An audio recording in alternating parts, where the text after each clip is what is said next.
Tiffin dinner எதுவாக இருந்தாலும் இட்லி தோசை மாவு இல்லாதப்போ இந்த ஒரு ரெசிபி உங்களுக்கு கண்டிப்பாக கை கொடுக்கும். இந்த ரெசிபி பண்ணுறதுக்கு ஒரு மிக்ஸி ஜாரில் 2 பெரிய தக்காளி, 1 பெரிய வெங்காயம், 4 பல் பூண்டு, 3 வரமிளகாய், 1/2 ஸ்பூன் ஜீரகம், 3/4 கப் ரவை,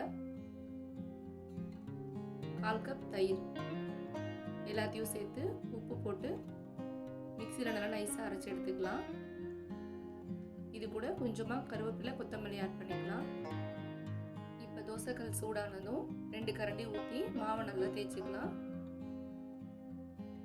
இது கூட கொஞ்சமாக நல்லெண்ணெய் ஆட் பண்ணி மீடியம் ஃப்ளேமில் 2 நிமிஷம் வேக வச்சு எடுத்தீங்கன்னா சூப்பர் அண்ட் கிறிஸ்பியான தக்காளி தோசை ரெடி. தயிர் சேர்த்துருக்கிறதுனால மாவு புளிக்க வைக்கணும்னு அவசியம் இல்லை. இன்ஸ்டண்ட்டாக 10 நிமிஷத்தில் ரெடி பண்ணிடலாம்.